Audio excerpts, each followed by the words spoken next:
जय श्री कृष्णा। कैसे हैं आप लोग? फ्रेंड्स, आज की चर्चा जो होने जा रही है बेहद ही महत्वपूर्ण होने जा रही है। आज हम चर्चा करने जा रहे हैं मंगलदेव के बारे में, जो कि आपके भाग्य विधाता होते हैं। मंगलदेव, देखिए, मंगलदेव एक पराक्रम के कारक हैं और आपके सप्तम हाउस में बैठे हुए हैं, जो कि आपको अपनी सप्तम दृष्टि के द्वारा देख रहे हैं। सप्तम दृष्टि जो होती है टकराव का कारक होती है।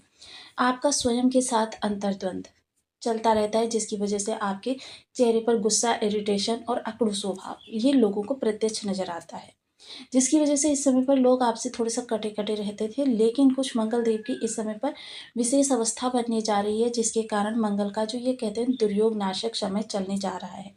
देखिए, एक तरीके से जब ये समय आएगा, क्योंकि मोस्टली मंगल क्या है, कर्म के कारक हैं और आपके भाग्य भाव के स्वामी हैं, और इस समय पर सप्तम हाउस में बैठे हुए हैं। तो आपको इस समय पर जो भी चीज़ प्राप्त करनी होती है, उसके लिए एफर्ट आपको ज़्यादा डालने पड़ते हैं। जैसे कि किसी चीज़ के करने के लिए आपको एक प्रयास करना ज़रूरी होता है, तो आपको इस समय पर 10-10 प्रयास करने पड़ रहे थे।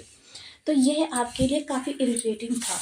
आपको बार-बार सोचना पड़ रहा था कि कहाँ से, किस दिशा से आपको एफ़र्ट डालना चाहिए, जबकि आपको जो चीज़ें प्राप्त करनी हैं, वो चीज़ें आपको प्राप्त हो सकें। तो यह समय का जो रहने वाला है कि मंगल अब जब विशेष अवस्था में जाने वाले हैं, तो सबसे पहले जो आपके बहुत ज़्यादा एफ़र्ट पड़ रहे थे, गुस्सा आपके अंदर था, एग्रेशन था और आपके जो अंतर द्वंद की स्थिति बनी हुई थी, ये सब समाप्त होती हुई दिखाई देगी। आपके जीवन में जो चीज़ें आपके लक्षित हैं, वो चीज़ें आपको कम प्रयास से ज़्यादा, क्योंकि मोस्टली जब भाग्य भाव का स्वामी किसी शुभ अवस्था में जाएगा, तो भाग्य से संबंधित चीज़ें जो हैं, वह आपको कम प्रयास से ज़्यादा प्राप्त होंगी। क्योंकि भाग्य भाव जो होता है, वो इसी कारण इसे कहा जाता है कि कम प्रयास से ज़्यादा लाभ। किंतु अब समस्या ये होती है कि आपके भाग्य भाव के स्वामी ही सबसे ज़्यादा उद्वेलित ग्रह हैं। अब यहाँ पर देखिए, मंगल अब अपना नक्षत्र परिवर्तन करने जा रहे हैं। नक्षत्र परिवर्तन करके ये चले जाएंगे हस्त नक्षत्र में। जब इनका हस्त नक्षत्र से गोचर होगा, तो आपके लिए विशेष अवस्थाएं बनेंगी। विशेष अवस्थाएं किस तरीके से बनेंगी कि इस समय पर आपके प्रयासों में बहुत ज़्यादा, या कह सकें 90% तक कमी आ जाएगी। सिर्फ 10%, यानी कि अगर आप कहें कि जिस किसी कार्य को करने के लिए आप 10 बार प्रयास कर रहे थे, तो अब सिर्फ आपको एक बार ही प्रयास करना पड़ेगा। अब भाग्य भाव के स्वामी हैं, तो देखिए संबंधित 12 भाव, क्योंकि भाग्य और लग्न वो 2 भाव होते हैं जिनका प्रभाव समस्त 12 भावों से आपको प्राप्त होता है। अब यह आपके लिए विशेष अवस्थाएं जो बनने जा रही हैं, इनके बारे में हम पूर्णतया चर्चा करेंगे, क्योंकि भाग्य विधाता का शुभ अवस्था में जाना कोई छोटी बात नहीं होती। तो इसलिए इस वीडियो को पूरा देखिएगा, बने रहिए हमारे साथ इस वीडियो में एंड तक। आपको बहुत कुछ जानने के लिए मिलेगा। वीडियो बहुत ज्ञानवर्धक होने वाला है। यदि आपके लग्न में 12 नंबर बना हुआ है, तो ये राशिफल आपके लिए है। यदि कुंडली में कहीं भी चंद्रमा के साथ 12 नंबर बना हुआ है, तो ये राशिफल आपके लिए है। कुंडली ना होने की स्थिति में आप इसे नाम राशि से भी देख सकते हैं। यदि अभी तक आपने अपने इस चैनल को सब्सक्राइब नहीं किया है, तो प्लीज़ सब्सक्राइब कर लीजिए, वीडियो को लाइक कर दीजिए, चैनल को शेयर कर दीजिए। इससे होगा क्या कि हमारे आने वाले हर वीडियो की नोटिफिकेशन मिल सकेगी आपको सबसे पहले। एक प्यारा सा कमेंट करना बिल्कुल ना भूलें। कमेंट से हमें बहुत मोटिवेशन मिलता है, हौसला मिलता है, और ये पता चलता है कि आप और क्या जानना चाहते हैं। मंगल सप्तम भाव में बैठे हुए हैं। अब मंगल देव जब हस्त नक्षत्र से गोचर करेंगे, तो हस्त नक्षत्र के जो देवता हैं वो सविता सूर्य हैं।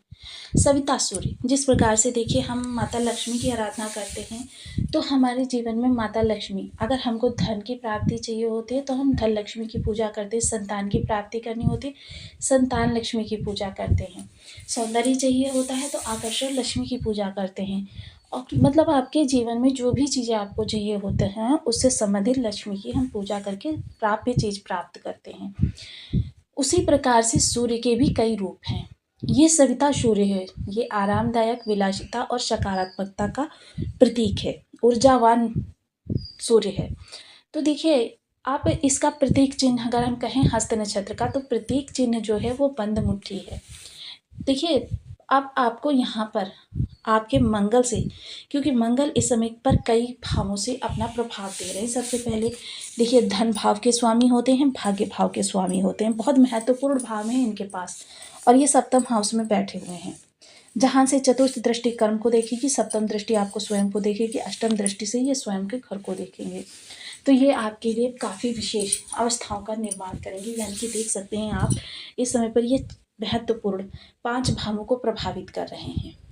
अब हस्त नक्षत्र में जिस तरीके से ये जाएंगे, तो यहाँ पर आपको इन 5 भावों से संबंधित अपने आप को रहस्य बनाना बहुत ही अनिवार्य है, क्योंकि जब तक ये रहस्य आप बनाएंगे नहीं, चीज़ें आपके लिए प्राप्य नहीं होंगी। बंद मुट्ठी प्रतीक चिन्ह ही इनका है हस्त नक्षत्र का। वहीं अगर चर्चा करें देवता स्वामी की, तो स्वामी इसके हैं चंद्रमा। जिस प्रकार से मंगल को कर्म का पराक्रम का कारक माना जाता है, युद्ध वेपन भी माना जाता है, वहीं चंद्रमा को शांति सौहार्द विलासिता का नक्षत्र ग्रह माना जाता है, क्योंकि चंद्रमा आराम को दिखाते हैं, कलाओं को दिखाते हैं, रचनात्मकता को दिखाते हैं। देखिए, व्यक्ति की जब दैनिक ज़रूरतें या उसकी महत्वाकांक्षाएं पूर्ण होती हैं, तब वो रचनात्मक चीज़ों की ओर अग्रसर होता है। तो इस समय कह सकते हैं कि आपके जो एफर्ट बहुत ज़्यादा हो रहे थे, उन एफर्ट्स में काफ़ी हद तक कमी आती हुई दिखाई देगी। विशेषकर देखिए, मंगल जो हैं 12 भावों पर अपना प्रभाव डालते हैं, क्योंकि आपके भाग्य भाव से ही रिलेटेड ग्रह हैं। इसलिए 12 भाव तो आपको जो भी संतान के लिए, परिवार के लिए, वैराग्य के लिए, करियर के लिए, कारोबार के लिए, धन के लिए, हर चीज़ में इस समय पर आपके एफर्ट बढ़े हुए थे। क्योंकि हम सभी लोग जानते हैं, कोई भी ग्रह जो होता है नक्षत्र के अनुसार या राशिपति के अनुसार कार्य करता है। मूल स्वभाव उसका वही रहता है, लेकिन उसके प्रभाव बदल जाते हैं। तो इस समय पर जब ये चंद्रमा के नक्षत्र में आएंगे, तो इनके एफर्ट में कमी आ जाएगी। यानी कि इस समय पर आप जिस तरीके से भाग्य भाव की विशेषता होती है, कम प्रयास में ज़्यादा लाभ, वो चीज़ें आपके साथ होती हुई दिखाई देंगी। अब आपको मेहनत कम करनी पड़ेगी, लाभ ज़्यादा प्राप्त होगा। अब चलिए नवांश की चर्चा करते हैं। प्रथम नवांश जो है वो मेष का नवांश है।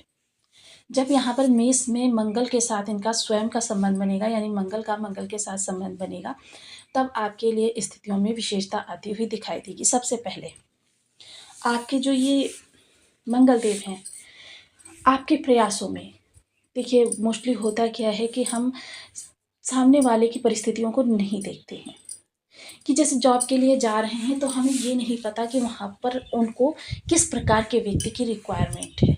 लेकिन अब आपके अंदर विशेषता क्या होगी, आप लोहा गर्म होने का वेट करेंगे। आप बार बार प्रयास नहीं करेंगे, बल्कि सही समय, सही दिशा, सही काल का चुनाव करेंगे और वो हथौड़ा मारेंगे जो आपको एक ही चोट में आपके कार्य को पूर्ण कर दे। यानी कि लक्ष्य को साध कर तीर को मारेंगे। तो ये इस समय पर आपकी विशेषता होने वाली है, जिसकी वजह से आपके काफ़ी ज़्यादा कार्य जो हैं एफर्टलेस होने वाले हैं। द्वितीय नवांश की अगर चर्चा करें, तो ये वृषभ का नवांश है। यहाँ पर शुक्रदेव स्वयं स्वामी होते हैं। आप यहाँ पर जब शुक्र के साथ इनका संबंध बनेगा, तो ये विलासिता के लिए तो बहुत अच्छा है, आपके जीवन के लिए, आपकी प्राप्ति के लिए, भौतिक जीवन के लिए बहुत अच्छा योग बनाया जाता है। क्योंकि कर्म और धन, अब बिना कर्म के तो धन प्राप्त नहीं होता। इन दोनों का सही समन्वयन जब हो जाएगा, तो आपके धन और जब, लेकिन यहाँ पर जब मंगल और शुक्र का संबंध बनता है, तो यहाँ पर देखिए एक विशेष चीज़ और हो जाती है कि शुक्र और मंगल का जब भी संबंध बनता है, तो व्यक्ति वैचारिक आसक्ति के प्रति आसक्त हो जाता है। यानी कि ये एक प्रकार का दुर्योग है जो व्यक्ति के अंदर पनप जाता है। और जाहिर सी बात है, जब धन आता है, कम प्रयास से ज़्यादा धन आता है, तो अपने साथ कुछ ना कुछ चीज़ें तो निगेटिव लेकर आएगा ही। तो आपको इससे बचना होगा, क्योंकि जब आप इससे बचेंगे तभी आप इसकी, क्योंकि आपने देखा होगा कि जब ये इस प्रकार के विचार आपके मन मस्तिष्क पर हावी होने लगते हैं, तो आप ऐसे ऐसे कार्यों को करने लगते हैं जो कि आपके करने योग्य थे ही नहीं, और आप अपयश का कारण बन जाते हैं। अपयश आपके जीवन में आने लगता है। तृतीय चरण की अगर हम चर्चा करें, तो तृतीय चरण जो है वो बुध का नवांश है। बुध देव स्वयं जो होते हैं फाइनेंस के कारक होते हैं, बुद्धि के कारक होते हैं।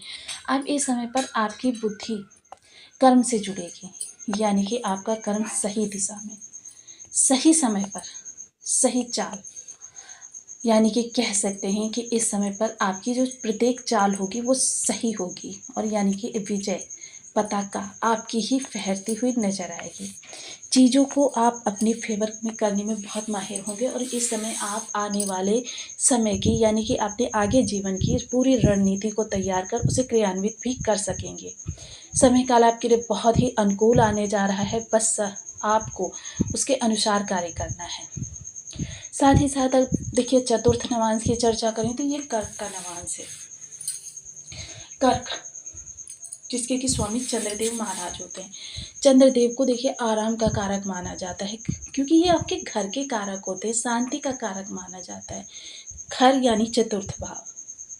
अब यह समय काल जो आपका होगा बेहद शांति से, क्योंकि आपने सबसे ज़्यादा चीज़ें जो हैं, यानी किसी चीज़ के, जैसे आप कोई बिज़नेस जब चलाते हैं, उस बिज़नेस को शुरुआत करते हैं तो आपको बहुत ज़्यादा स्ट्रगल करनी पड़ती है, बहुत ज़्यादा मेहनत करनी पड़ती है। लेकिन जैसे-जैसे वो स्टेबल हो जाता है आपका बिज़नेस, आपकी मेहनत जो होती है, आपकी चिंताएँ कम हो जाती हैं। सेम वही समय आपके पास आने वाला है कि आपके भविष्य को लेकर जो चिंताएँ थी, आर्थिक चिंताओं से मुक्ति, तो मतलब वो सारी चीज़ें इस समय पर होंगी, तो आप इस समय थोड़ा-सा रचनात्मक चीज़ों के प्रति भी अग्रसर होंगे।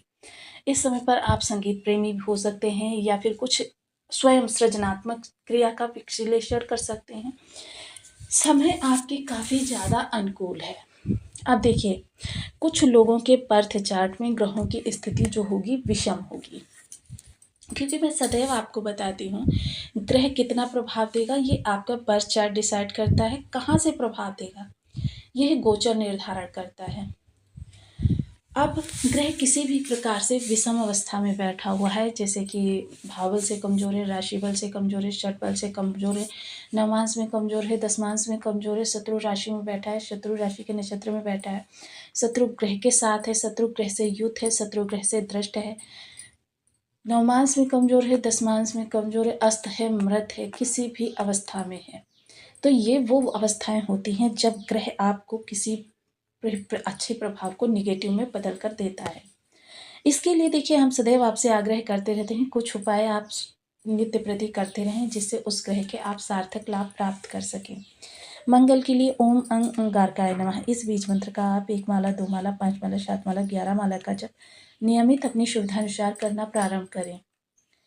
हनुमान जी की बजरंग बाण का पाठ कर सकते हैं, हनुमान जी को चोला चढ़ा सकते हैं, हम बीज मंत्र का जप कर सकते हैं,